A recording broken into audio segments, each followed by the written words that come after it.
Hey guys, from an insider point of view, someone from the inside working with a lot of people who are taking a lot of supplements, I wanted to go over some extremely important safety measures relative to products and the literal taking of supplements. So the three biggest choke hazards on taking supplements or pills of any kind really are taking too many at one time, taking a large pill or tablet and taking a smaller pill or tablet, so one that's really small and one that's really big. The tongue can feel the big one and it can manipulate the big one, but it loses track of the small one, and that's a choke hazard. The other situation is never take a tablet and a capsule at the same time. Let me show you what happens. A capsule will float and a tablet will sink. So if you can see that, here's what happens when you put them in your mouth. You put them in your mouth, you put water in there.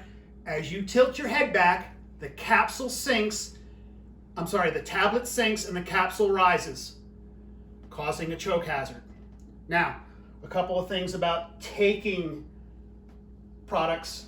You always want to make sure you take a sip of water first to make sure that your system is lubricated with enough water. As far as the bottle itself, not all manufacturers put an outside seal on there. They don't need to, but if it's not there, it's okay. However, there should always be a second seal. 100% always has to be there. Do not take the product if the second seal is not there. The second seal comes off fairly easily. Now, inside of the bottle, you will find a cotton ball. The cotton is designed for two things. One, to kind of protect the capsules so they don't bounce around, but also to absorb any excess of what they call overage. So when the capsules are being filled, the content will spill over to the outside of the capsule. Some cases that what's supposed to be inside the capsule that gets on the outside doesn't either smell very well or taste very good. So the idea is to use a cotton ball and absorb some of that. Now, there's always going to be a little bit left over. So one thing you can do is take the capsules that you're about ready to take, run them under running water for 5 to 10 seconds, trip it off, and then take it that way. That way, you are one, lubricating the capsule, and two, making sure that you've eliminated all overage off of the outside of the capsule so you don't have that in your mouth or your throat or on your tongue. Now, for some people who cannot swallow a capsule or a tablet, you can either crush a tablet or open up the capsule. Very simply, pour the content into applesauce. Many people add additional cinnamon, mix it up, right? And take it that way. Now, I tell people to drink 8 ounces of water with the supplement. I have no problem anyone adding a capful of apple cider vinegar to help break down the either cellulose or gelatin capsules. It's going to make no difference in the stomach, but it can help break down on the short term. Now, I also tell people to drink additional water 15 minutes after you take it. So actually, it takes about 15 minutes for the capsule to open. So once the capsule opens, start drinking the rest of the water all day long.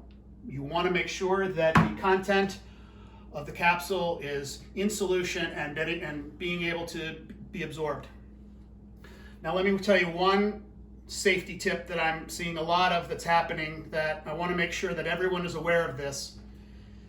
People are calling and saying, I'm getting upset stomach, diarrhea, nausea.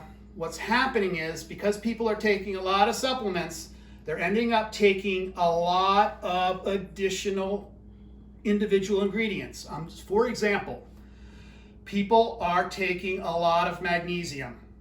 Let's just say you have 5 products, and all 5 products have 100% of the RDA of magnesium. Now you're taking 5 times the amount of magnesium that you should, and that's why people are getting upset stomach and diarrhea.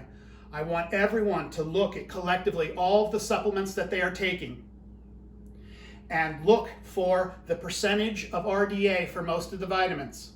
Herbs don't have an RDA, enzymes don't have an RDA, so they're sort of out of the mix, but you still can get an upset stomach, so you want to make sure you're not taking too much. If you, like for example, glucosamine has a suggested maximum dose of 1,500 milligrams.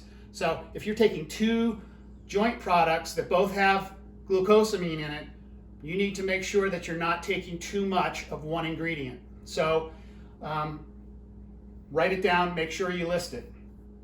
Now, if you are feeling that nausea or what's you really need to choose which supplement is best for you at the day or in the time.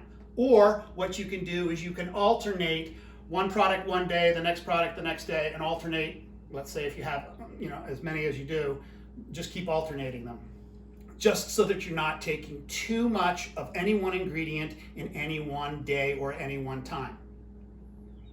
I hope this is clear. I hope it makes sense. I hope you stay safe until we meet again. Take care.